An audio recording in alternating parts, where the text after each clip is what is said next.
Ok, nos vamos para llevar. Let's Para go. llevar puesto. ¿A dónde nos has traído? Bueno, mi gente, ya me copié de Chava, mi gente dice, bienvenidos a un episodio más, one more episode of Darte Arte Podcast. Are we here with Masa for the Raza? Took a Rob? second off. I got many names, that's why. Yeah. What's your preferred right now? What's your handle nowadays? They call me, it's Rob, Robert, Bobby, Baboso. ¿Has escuchado the song from Juan Luis Guerra? Tranquilo, Bobby, tranquilo. Oh, yeah. I like that one. Ay. Welcome to our office today. This is the Nomad Podcast, Darte Arte. And this time you really put me to the test. Well, you told me, hey, you know a bench that we can sit, and I'm like, yeah, I do. So I'm gonna make you work for it. I don't know if I'm wet, but we had a nice little hike. So what's behind us? Salinas Valley right there. Salinas Valley. This is it. This is it right here. This is why I like it, because there's this beautiful bench and it seems like you're right, on the cliff, and you have that, like I said, that Titanic moment. And right now the wind, hopefully it doesn't get harder, but yeah, it's beautiful. It's beautiful right now. Yeah. It's sun's in my eyes, so I'm gonna be with my eyes closed. It's a reward. Yeah, I mean, I always wear sunglasses. Yeah, and I'm a sunglasses guy. Yeah, I messed up on that. I wonder if I have an extra pair.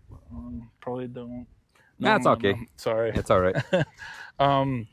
So I always start with I'm adding a few things to this podcast to get a little more traction with regular questions, but I always start with, you're a local creator, you like videography, photography, you're very involved with the community, and I love that. But I always ask, when did it start for you? Was it the art first? Was it the community first? How do you find out your earliest memory that you were like, oh, this is cool, I want to do something like this, when you were a kid?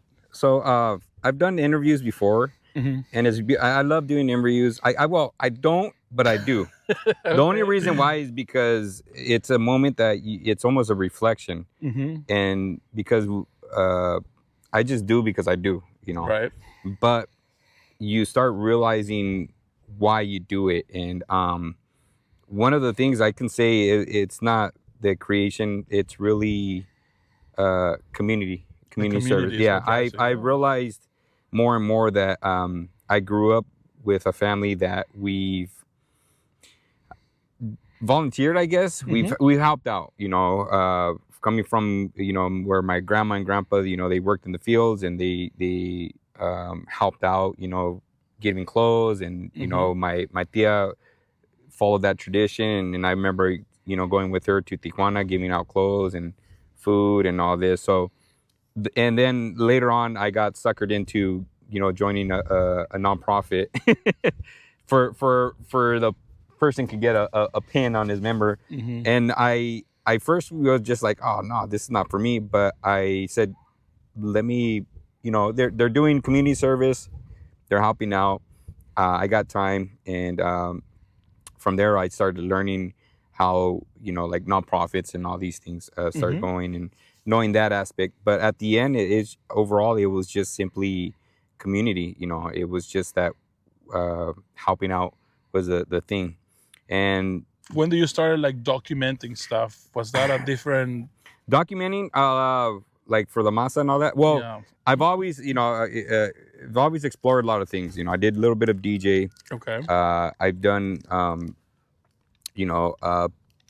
I've always been kind of like the what I feel that like for the family. I started off more with my family, doing family trees, family mailers, doing a lot of things. My family was, and I'm talking about my siblings and my relatives and all that. They were kind of my beginning state of learning how to, because I'm always curious. Okay. I'm always curious, how does this work? How do I do Adobe? How do I do this? So I always found projects to create in order to have an excuse to learn. Okay. So that's just the thing. So, what they call jack of all trades, master of none. But yeah, same. But at least but the thing is, the beautiness of just learning. and having at least some kind of a grasp to actually connect with somebody. You know what I mean? Now you do a little bit of, content create. Oh, I do a little bit. Now we have something kind of thing. So it was just kind of, I think for me, it was more the exploring people's worlds, I guess you can say, and just learning at least a little bit of it. And that way you have a little bit of respect of it and just understanding. And that's where more and more, I think Salinas kind of became my transition from, doing for my family to, like I mentioned to you about we were hiking and, we were somewhat breathing and, it was hard to capture our conversation. Yeah, I was like, yeah, it's a great idea. We walk and we're having a conversation. Like, nah, all they're going to hear is, yeah. I already breathe heavy without hiking. And I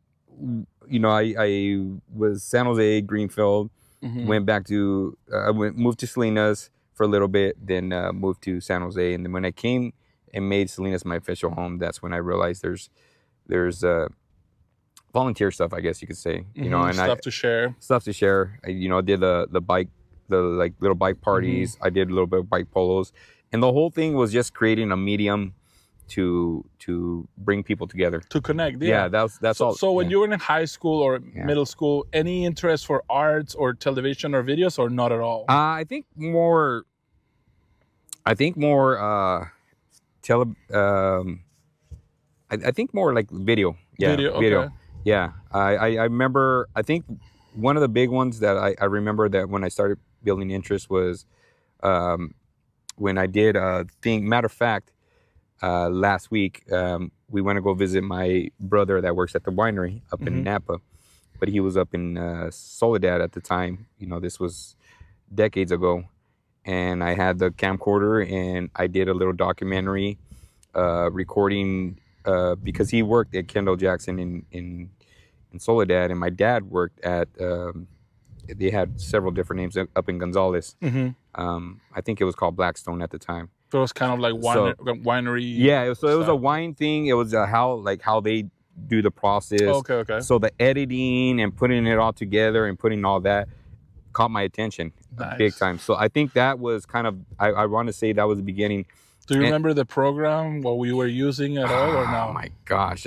You know how like sometimes back then they used to give you like some crappy programs that come with the CD and you put it and you're like, waiting 20 minutes, just for it up. Yeah, it was a struggle. See, for me in the early 2000s, I was just happy that I recorded something on a DVD. It was Final Cut Pro too. That's when I really. I oh wow, yeah. So for me, the fact that I could put it from there to the computer, without editing, and just like I capture a whole song, I was like, wow, like, this is magic. Yeah. And then I started very late, like 2012, when I moved here, is that I started messing with iMovie first. Yeah. Editing software I did was iMovie. Yeah. But before that, I didn't do anything on the iMovie was because it came with the computer. That was a struggle too, man. Oh yeah. It's because you want to add more, and they're like, you're just limited and stuff. So so you youngins, man, be blessed that you guys have an iPhone that you can do it on an iPhone. Yeah.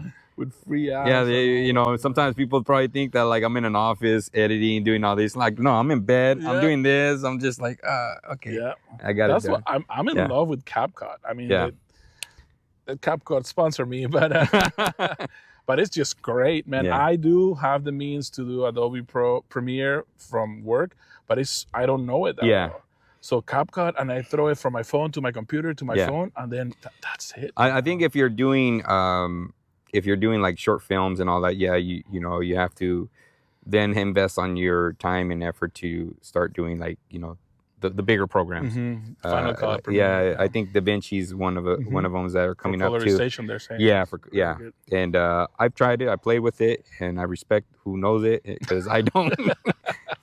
But for like just simple content to throw out, social media, social media, And one of the ones that I use, and I'll tell you because it was the only reason why I actually jumped into Apple is that I did my research at the time, and there was a program called LumaFusion where I seeing that it was coming up and that it was, because at the time you were all these apps were limited to 740 resolution or some 750 resolution. Yeah. Like you had to pay way more money for this 1080 resolution. Mm-hmm. Like, oh man, this is a lot of money. But then this came in and I'm like, this is actually a real program.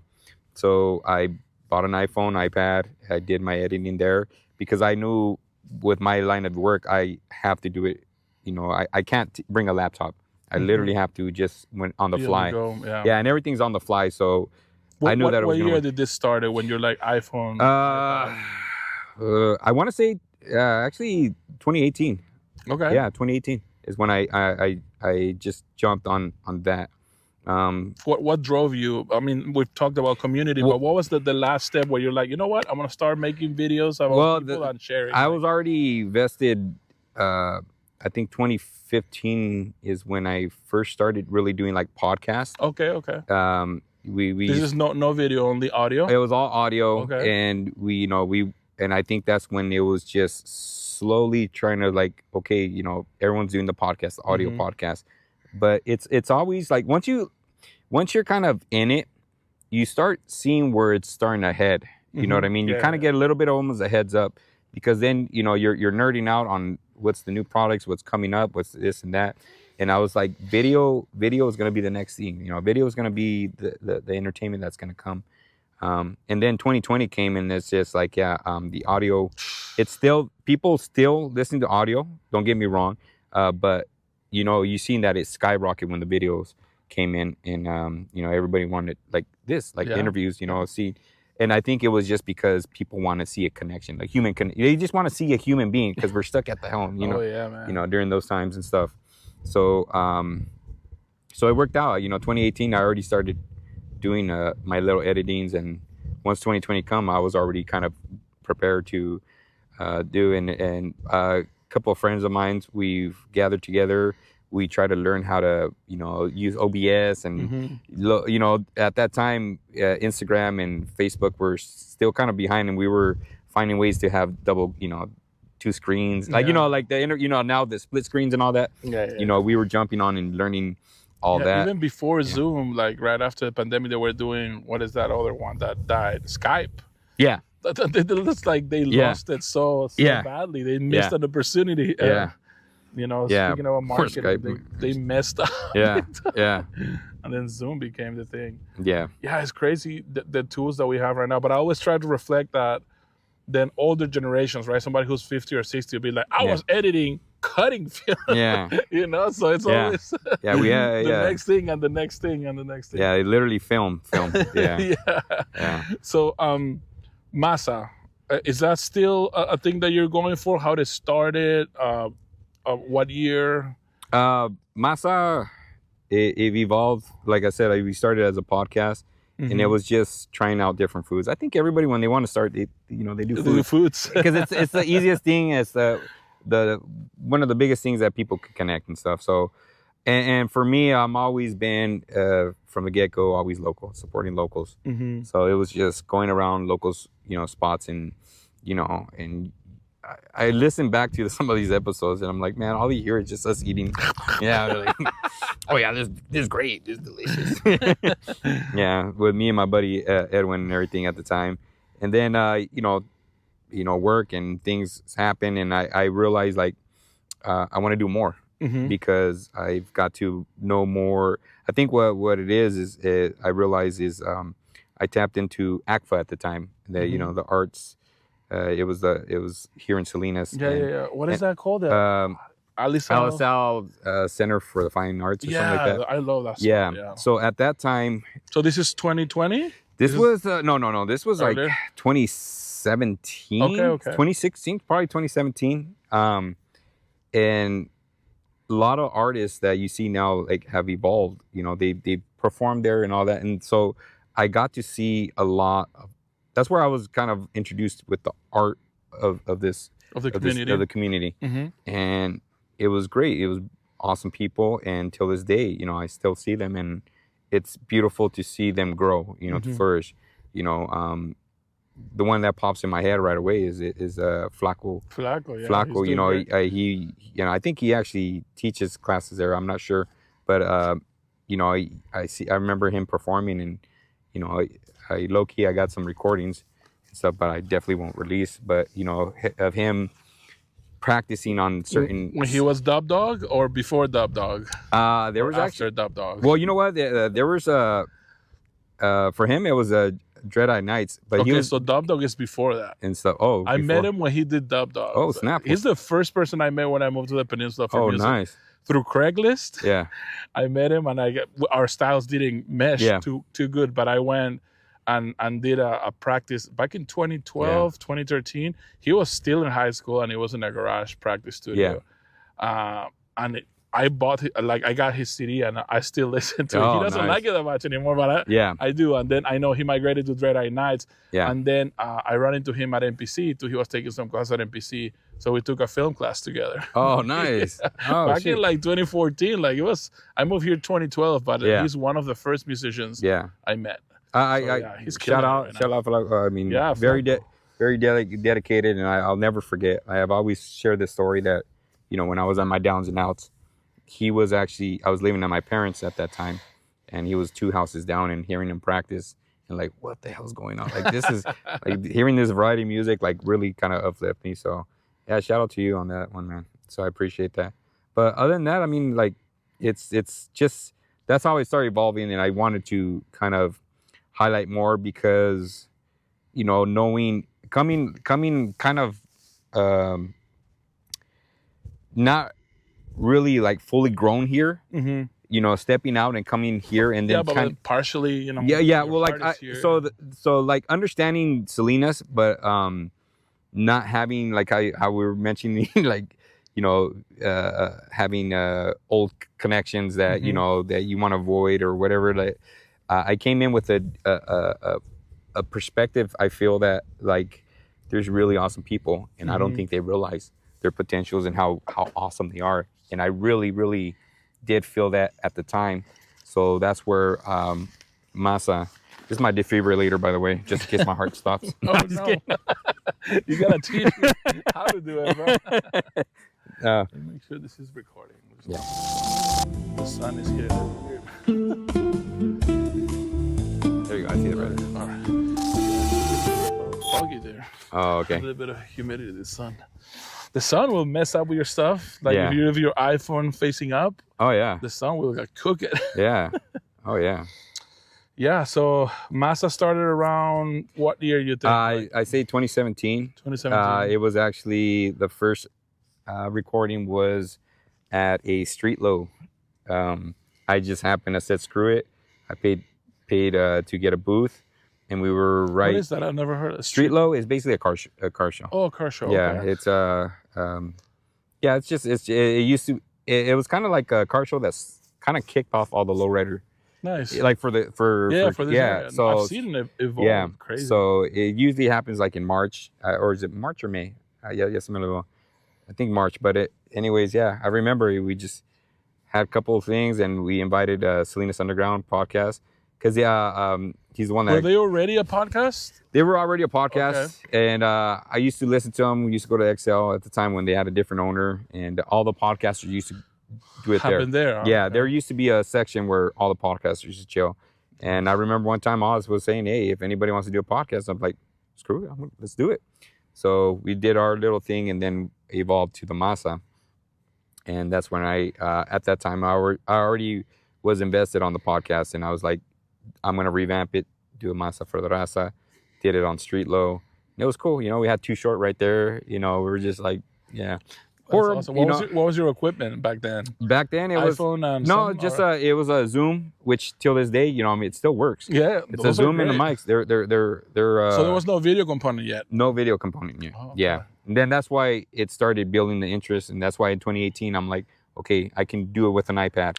I can actually record and I can do at least like a phone version, because I already know the investment. Even at that time, like you invest on a camera and you here comes the lens, and ya vale madre. Tell me about it. And then it's I have a very nice camera that cost me like 4K. Yeah. And it's not even 4K. Yeah. It's only 1080. Yeah. And I bought it, in 2016, but it's a really good camera for photography. But I also like video.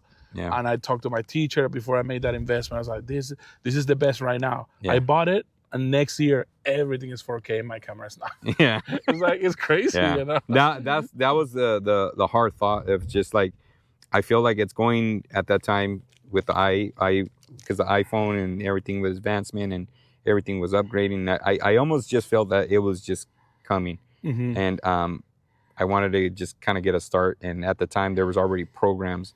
So I was like, let me tinker with it. That's one of the biggest things. I know I don't do it the proper way, I guess, if you want to say. I don't know if there is. Yeah, like like everybody, Final Cut Pro, or you got to do, Adobe and all these things. And for me, I was like, what's the shortcut? Because at the end, I just need to get some footage. And like I mentioned before, like people are more when we were hiking, people are more. They forgive on your looks, but your audio is the most important thing, and that's always till this day is still kind of a struggle. Yeah. But the good thing is more and more, these new like lapels, noise cancellation and all that, like getting all the white noise out. Back then, I'm like, oh my god, it's a cable. If it moved that way, it fucked the whole thing up. It was crazy. And then it's cable, and then it's just like there's a humming sound, and then you don't know which one. And then when with music, I used to buy like the cheapest cable, and then the best cable, and then now there's cables, studio cables that are $300 for a fucking cable. I'm like, this is crazy. What's going on? And you don't need it. You just need Bluetooth. You just need a Bluetooth. That's all. You don't need a cable. You just Bluetooth. That's when I do that. What do they call it? Kiss method. Keep it simple, stupid. There you go. Yeah. If a Bluetooth works, you don't have to get the whole fancy thing. I think what happens is a lot of times we get caught up on this show, like, these fancy things. Like we want the pod. I remember everybody when they first got the podcast, they need to get the right, boom mics and what is it called? The SM, the Rogan experience. The Rogan. So, like they set a standard, but if you're not there, it's crazy. Not knowing, and then I'm like, no, bro, like you just need this. That's it. You know what I mean? And we're good, and that's all that matters. But I think a lot of times people worry about the aesthetics of everything, which is a balance of it. And if you have the means, if I had the means, I'll have a studio thing, but also ups and downs, right? Then if I'm in a studio, we're not here. So, I like a little bit of the rootsy dirtiness, not perfection part of it. Because I don't know, it's like when we're in the street, it's real. It's real. That's man. what it is. Or people interrupting you. If you're in the, I did an Old Town Salinas interview, and people just pass by like, "What are you guys doing?" And I just leave it in. I don't edit it out. I remember one episode I seen you guys, like people were just walking. I'm like, okay, just let them be. Let them pass. Let them be. Yeah. You're just famous now. That's it. I like that approach, and I learned that from a YouTuber in Peru that I really follow. He started in 2009 doing interviews on the street, and I've always wanted to do that, but I can't find a steady camera person. So if you're a camera person and you like this to be my camera guy, I love talking to people on the street because you never know what you're gonna get. It could be, maybe 80% of the time it's like, oh, they don't want to talk or whatever, and then they have a crazy awesome story. It's like, oh yeah, I'm here enjoying this wine because my grandpa used to own this restaurant, or some crazy. It's like, what's going on? Then what happens? You connect with somebody. That's it, and you have the mediums where we connect. So you know what I mean. And I think that's a big part of what I do. I was telling you, I tell my wife, this is an excuse for me to meet people a little more deeply because I don't have the time to go to the bar and mingle. But it's like, can I interview you and also see how much stuff we have in common? No, you get to know you a little bit more. That's what it is. You know what? It's kind of funny, and so one of the things out of all of this, the Masa, the whole ordeal, it really is to connect. It's as simple as what you just said. It's just to connect with people. And the thing is that, as I noticed as getting older and older, even friends become more acquaintances now. People they forget, because we get caught up on work, we get caught up on family, and all these. We even forget how to. We even forget how to just, like just bullshit. Interact, just hang out. Yeah, just hang out and interact and everything. Go for a hike and and because sometimes when this is parties or bars, so the conversations get like so superficial. Hey, what's your name? What do you do? Yeah. What are you drinking? Yeah. Okay, bye. How much money do you make? Oh, you get this, and I'm like, bro, like, no. So that's kind of the thing is, my biggest thing is that overall, I think, especially during the pandemic, it was even more important on just human connection and just saying, hey, I learned it from my boy Emme, shout out Emme, to simply send a text saying, checking in, bro. How you doing? How's it going? And I like to tend to just randomly hit people up like that. And so if you get that, and I know I have to be very cautious because some people are like, oh, what is this? It's weird, you know what I mean? But at the same time, I know it's just to literally just check in. And it's not to be chismoso, not to be this. It's just literally, I think it's a beautiful feeling when somebody saying I'm checking in, and all it really just means is, I'm thinking of you, bro. Yeah, that's hopefully good. And with that, I think that it's very important, than even just a lot of the projects and stuff. And majority of the projects is really, the simplicity of just having to do something and breaking away from everyday tasks and stuff like that. Right, just keep our sanity and stuff. So like you're saying, connect with people, try something new. Like now you're doing the weird foods. Tell me a little bit more about that. How you started with that idea? Weird food?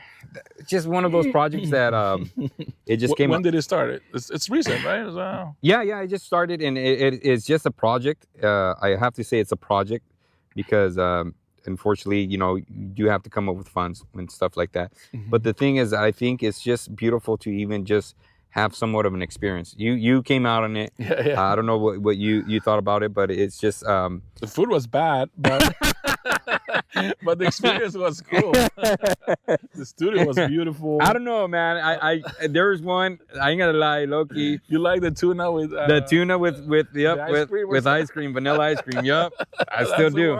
Yeah, I still do. And then I had a little bit of I'm not gonna go. Yeah. But it's really just creating something. So at that time, I my whole intentions on that is just basically because I do the in the basement thing, mm-hmm. where it's a lot of I was able to find another community where it was a lot of people that want to do film, that that do short films or cameras. And so the basement comes before the Weird Foods. Yeah, that evolved first. Okay, that was just filling in a gap. So for me, it was just like there was short films, and shout out to Jacob. Jacob Bear. Oh my God, too many names. Yeah. He unfortunately moved to Texas. Him and his wife. He was a filmmaker, and then out of the blues, we just got in conversation, and that's where I realized a lot of these short films don't get seen. Mm-hmm. Why? Because you have to pay in hopes they show in the screen. Yeah. So for me, it was just like, why don't we just play it like a movie theater, like a regular movie theater, instead of having a whole film festival and this whole big journey? Like, let's just watch it and enjoy. So it was that keep it simple, stupid kind of method, and I was very lucky. Like a projector. I just invested on a good chunk projector. I'm not gonna say how much because my wife might be one. It's investments. And that's the thing. A lot of this, I make zero money, but I lose. But at the same time, it's hard to explain. It feels. It's just why I make music. They say, how much you make with music? Oh no, how much I lose making music. Yeah. I make it because I love it. Yeah. But I think it's just overall, it's just the outcome of knowing that I was able to participate in filling a gap that I felt that needed. So there needed to be a space to watch people's films, and it was beautiful. We did it for a straight year. Every month, really awesome. This year, we're kind of breaking off a little bit and doing it particularly. It's just. Do you mind sharing the process? How the idea starts, and then do you reach out to establishment and say, hey, No, we do it kind of guerrilla style, and the reason why we do it like that is to break all the red tape. what happens is a lot of times, and there's nothing wrong, and I love it because we just kind of do it, and within that, we're able to kind of bring in this concept at the time, and once the concept does work, then I already know that there's nonprofits and there's things that they're urging for ideas. So if they see something like that, then it's like, hey, we can do that too, and we got the funds.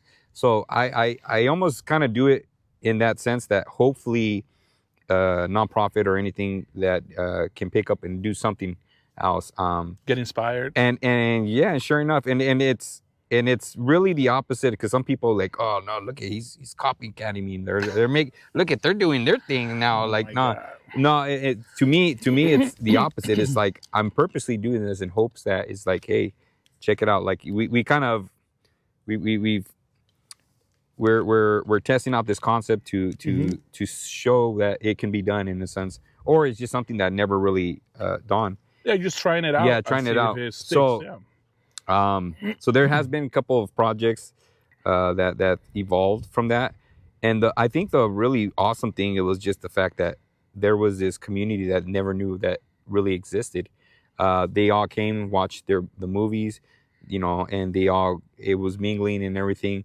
And I think that's one of the things that it kind of the funny part is that now, like this coming year, now everybody's doing projects and stuff like that, and yeah, how you doing? No, You're Kallpa. you're okay. You guys are okay. No, you good. Get on the cliff. You can watch. No, for us, please. Yeah, stuff. So we ruined their experience. I feel bad now. But we can take a pause. Take a pause, Kallpa. No, you came walking this far. Yeah. It looks beautiful. Okay.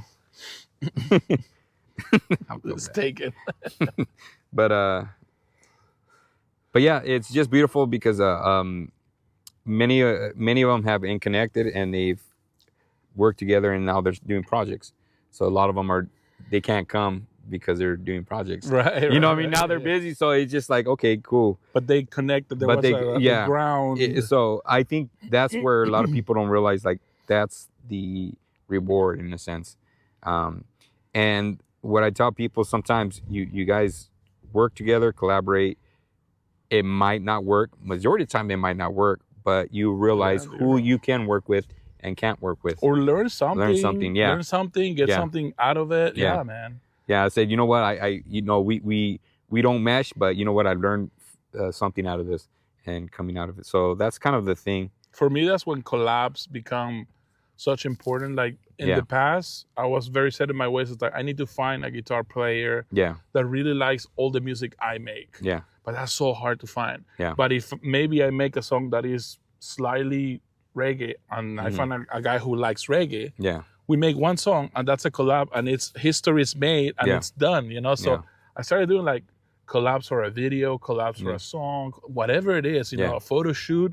I just love the process too. Well, that's the thing, is just you kind of learn the thing is that you have to try it, and we always have certain expectations that this is how we hope it's going to be, but majority of the time it doesn't come out like, what I mean? All my music videos are not what I envision. Yeah, you envision in your head, and it just doesn't. But the thing is that the more you do it, you already kind of now have more of a sense of reality of how this is going to be. So now I can kind of tweak things up, and also have some real expectations of, okay. Yeah, and also if plans change, even like last minute, it's all right. Yeah. It's like, it's life. You can't like predict everything. Yeah. One of the first videos I did for Barkings, go listen to Barkings.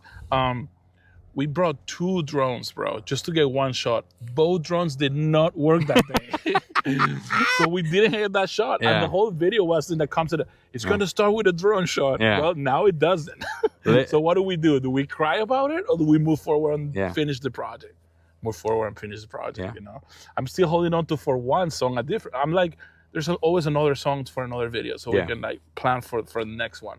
But man, like, because if not, it could be so, you can't be so hard on yourself. Yeah. Because you're putting all this effort, and then if this didn't work, it's the end of the world. It's kind of like Yeah. too extreme. And as you get older, as you were mentioning, your standards change a little bit. You're a little more what's the word I'm looking for?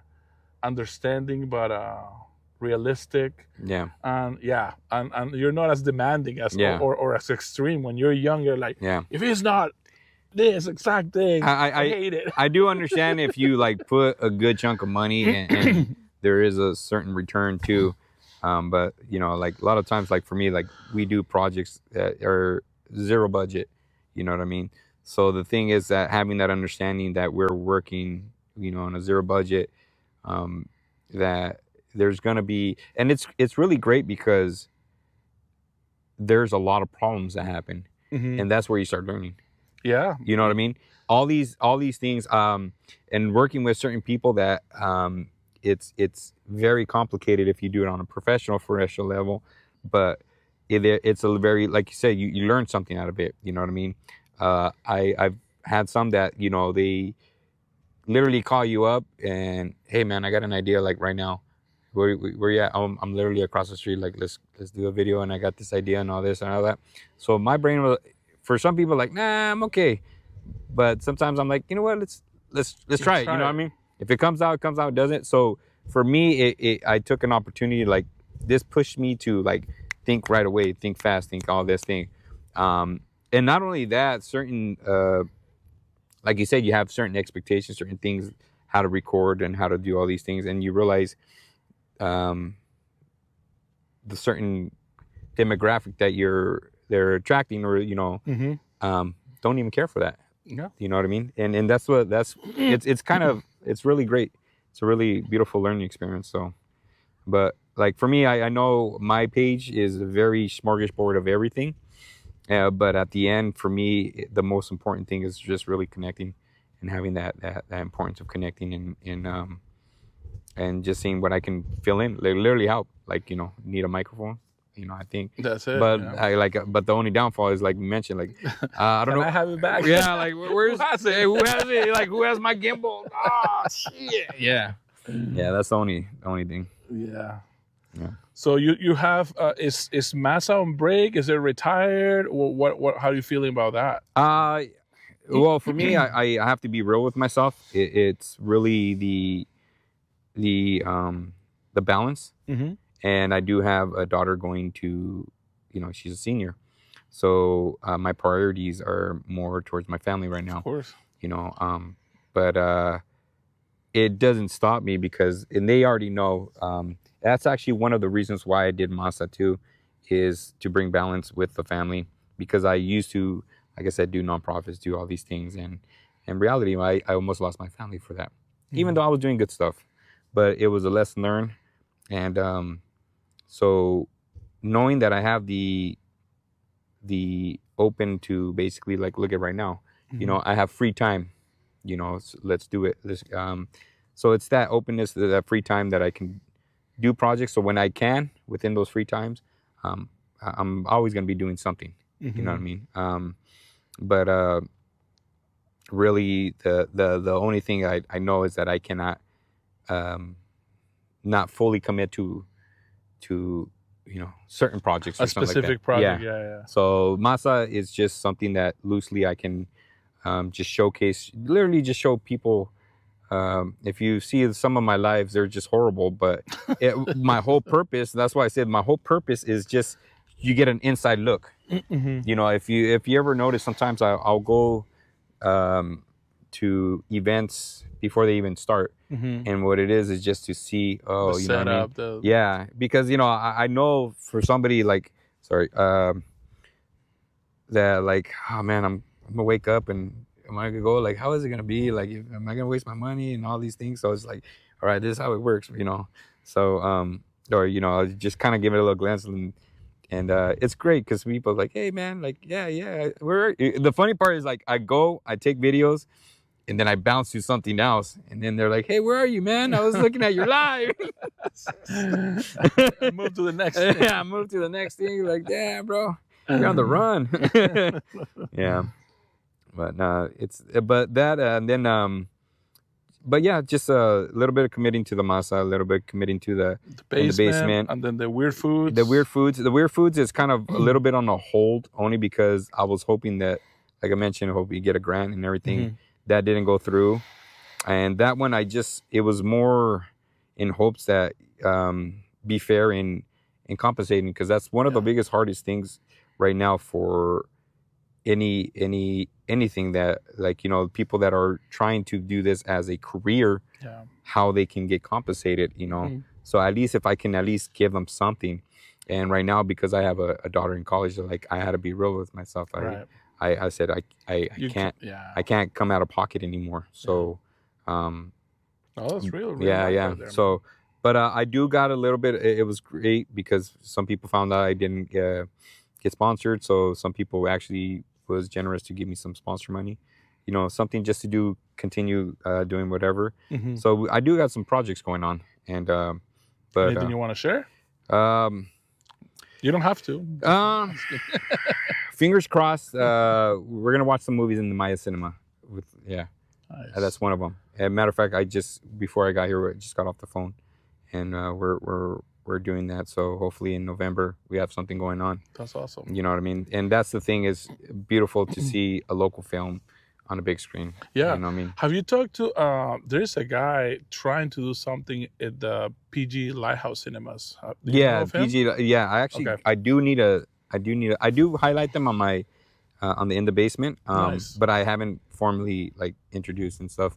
And I've been seeing that they've been doing more than I think they even did comedy, right? They're trying to do open mics on Wednesdays because I have a sensory tribe practice on Wednesdays, so I know I can't go. But I've met the guy, and he came to my house once to film a sensory tribe nice. practice. So I met the guy. Oh, nice. Chris. And he's always like, hey, he's trying to do stuff. So I love when I can connect people too. Like, he's trying. Hey, let's put these things together and make it work. But he's been pushing for more independent films too. Yeah. The last person I interviewed, Andrea Rocha Libre, before our interview, she had just watched an independent film at the Lighthouse Cinema. So it's like you were saying, like, it's all interconnected, and everybody gets. But that's it. So it's just like you're looking at, like, oh shoot, So it's great, and that's what I'm hoping, that, you know, they have a space to show that. So for me, not to say, oh, this is my idea, and this is like, no, please, because it's another venue that they can share, you know, their films and stuff like that. So and actually that was one of them that I was like, if Maya doesn't work, then, you know, I might knock at their door. But I do have in mind, but like I said, it's just really working out the logistics. Even though it seems very simple, it does take some time, and not only that, I was gonna ask you, for people who haven't seen this, what happens on that night? Like, is there like a presentation? Are you emceeing? Is somebody emceeing? Or how does it work? For the In the Basement? Yeah, for In the Basement. Okay, so regular In the Basement is just like a movie. The only difference is that it's 21 and over. You go to the bar, you have some beers, and then we open it up. You go down there, we have some music going on. You're just chilling, and you just watch a movie. That's it. No presentation or nothing.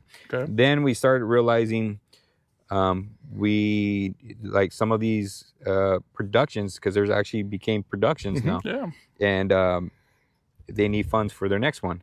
So we use that space to say, you can raise your money. Like, you take over, you deal with the deal with the money, you deal with all that. The logistics, you know, and very blessed that we have we have XL, and, you know, shout out to those guys from XL, because they've been a very big blessing. They're like, yeah, go ahead, you know what I mean? And it's a win-win. You know, they bring in customers, they get beer, and we just provide our free service. You know, we've been doing, you know, they'll once in a while, I think there was like one or two that actually give a little bit of a tip, but other than that, it's usually all time and, you know, free service. But for me, I don't mind, because at the end, I think for me, like, you know, like when I used to do DJ, you know, that was kind of the thing. It was just the excitement of seeing people dance and all that. And I think for me, it's just seeing that energy of people just watching a movie and seeing somebody, like, looking at somebody that made the film. That's right is right there. I think there was one, and I'll give you a shout out, Johnny, if you see this. That's the one that really touched me. because I seen him, an 18-year-old just coming out of high school, learning film. He had 3 awesome films. Then he went to LA to film school, came back over here, and we did a thing for him. I think that's when we did a highlight for him, because he had already films and he just had another one, and we showcased it, and it was a beautiful moment, you know, seeing him standing there looking at himself from so many years, I think it was already 3 years after. Wow. You look awesome. at, you know, and it was, I took a picture, and it was beautiful, because at that time I was just doing Masa, doing podcasts, you know, interviewing him and seeing all this thing that, you know, he wanted to do and all that. And he's still doing a lot of things, but just that beautiful moment to see him looking at himself, and kind of almost a moment of pride, you know, proud of himself, and you know, and yeah, we had a good time afterwards. And but that's pretty much it. It's just that we just provide a space, and then we kind of play around. Like one time we did it at the shop, and you know, Gabi Bravo was, you know, very nice to come and play some music, and you know, we had a little wine bar, and they just watched the movies and popcorn. Nice. You know, and that's one of the biggest things. I always come with popcorn, free popcorn. Yeah. That was free popcorn. Yeah. All right. So where can people find everything on all of your projects? Masa _ 831 _ and then you have links to the what's it called, the In the Basement. Also, Vendors 831. That's another one that we didn't really jump in, but that's another. That's a whole different project. That's a whole different. That was pandemic. Everybody had, you know, they were selling masks and all these little things, and I had to dedicate a page, because they were kind of taking over a Masa page, and it just continued, and that's another thing. So that's all it is. It's just bouncing back and forth with my pages. You know, connecting. I got people. Yeah, I got pretty much. I host four pages, so just kind of. But Masa is kind of the main one, and Vendors is, you know, just for vendors, local vendors, pop-ups and stuff, and In the Basement's just for, you know, movies and stuff. So yeah, but yeah, that's pretty much it, man. Awesome. I'll put all your links down there. Anything you want to tell a young person trying to venture into community and social media and sharing, filming, photography, what would you tell them? You know, simply, why are you doing this? We already know that, you know, knowing that if you're doing this for money, you know, good luck. At least it's gonna be good luck. A really hard. Yeah, it's a passion. That's all it is. You're here for passion. Some people have come in because they have this expectation that, you know, they're going to be a singer and everyone's going to glorify them and all that. It doesn't go that way. You know, you have a harsh reality on that. But what you would have is that if you do put time and dedication and you know, try to be somewhat consistent, is you'll start having experiences. You're going to have stories. Even stories like you're talking about, like enrich your life. Yeah, you know, even funny stories like we had 2 drones and no batteries and whatever. Yeah. But it became a story. You know what I mean? It became something funny afterwards. So even if it doesn't work out, if it doesn't work out, you have a good story afterwards. You know what I mean? Okay, I have one last question. Yeah. A lot of people don't remember the name of the podcast, and that's okay. Yeah. So give me an acronym for D.A.P. What does D.A.P. stand for in your brain? Dumbass pendejo. I'm just kidding. He's D.A.P. He's D.A.P.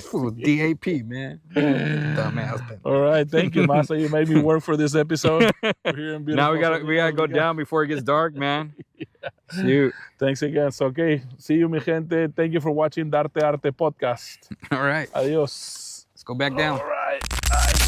Thank you, man. Yeah, that was beautiful. Whew. Did the battery die? No, we got everything. Oh, shoot.